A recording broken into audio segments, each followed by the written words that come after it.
Кой разкри хитрата лисица? В голямата, зелена гора, пълна с високи дървета, цветя и тучни поляни, живеела една хитра и лукава лисица на име Кума Лиса. Тя била известна сред животните не само с огнената си опашка и блестящите очи, но и с умението си да лъже и мами. Всяко животно в гората знаело, че ако срещне Кума Лиса, трябва да бъде на щрек. Но въпреки това, нейните хитрини често оставали незабелязани, толкова умело ги планирала. Една слънчева есенна сутрин, когато листата започнали да пожълтяват и въздухът бил изпълнен с ухание на зима, Кума Лиса се разхождала по горската пътека.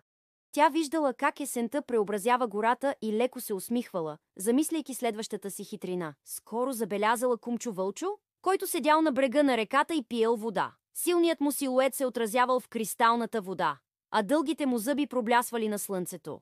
Лисицата се усмихнала лукаво и се приближила, като нарочно размахала опашката си, за да привлече вниманието му. «Добро утро, Кумчо Вълчо!» започнала тя с меден глас, който сякаш закачливо пеел. «Толкова си силен и страшен, но какво ще правиш, ако зимата дойде по-рано и няма храна?» Кумчо Вълчо намръщил вежди и отговорил. «Ами, не съм мислил за това. Аз съм силен ловец и мога да си набавя храна». Кума Лиса се престорила на загрижена и казала с леко притворна въздишка: за щастие, аз знам една пещера, пълна с месо, но само най-силните могат да я достигнат. Ако дойдеш с мен, ще ти я покажа». Вълкът, подмамен от обещанието за лесна плячка, последвал лисицата. Те вървели дълго през гората, прекосявайки малки поточета и минавайки покрай огромни скали. По пътя лисицата непрекъснато го хваляла. «Ах, Кумчо Вълчо, колко са силни лапите ти! Сигурна съм, че никой друг не би могъл да стигне до това място». Накрая стигнали до скалиста местност. Лисицата му показала тясна пещера, обрасла с бодли и тръни. «Ето я пещерата! Влез вътре, а аз ще пазя отвън», казала тя с хитра усмивка, като уж направила крачка назад, за да му даде път. Кумчо Вълчо се промъкнал вътре, но вместо месо, пещерата била капан, пълен с остри тръни. Докато се опитвал да се измъкне, бодлите драскали козината му и му причинявали болка. Кума Лиса се засмяла силно и извикала: «О, Кумчо, изглежда не си чак толкова силен». «Ха-ха-ха!» След това побягнала, оставяйки го да се мъчи да се освободи. След като измамила вълка, Кума Лиса продължила по пътя си. Гората се съживявала от песните на птиците, а есенните цветя пръскали аромати наоколо. Лисицата вървяла с гордо вдигната глава, доволна от успеха си. Скоро стигнала до малка поляна, където Ешко Бешко събирал ябълки за зимата. Малкият таралеж обичал есента, за него това било време за усилен труд и грижа за семейството. Кошницата му била почти пълна, а той старателно подреждал плодовете, избирайки най-зрелите и сочни ябълки. «Ешко, колко работлив си!» подхванала лисицата, като се приближила с усмивка. «Но как ще занесеш толкова ябълки до дома си? Няма ли да ти трябват помощници?» Ешко, леко подозрителен, я погледнал и отвърнал. «Може би, но сам ще се справя». «Ах, не дей така! Ще ти помогна!» настояла тя. «Кошницата ти е толкова тежка, че ще се умориш». Ешко се замислил, но в крайна сметка приел помощта.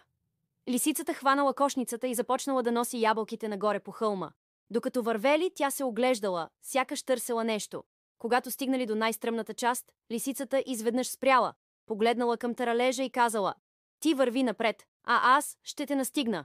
Ешко тръгнал нагоре, но когато се обърнал назад, видял, че лисицата и половината му ябълки изчезнали. Тя оставила таралежа разочарован, но решил, че следващия път ще бъде по-внимателен. Докато носела ябълките, Кума Лиса се замислила за следващата си жертва.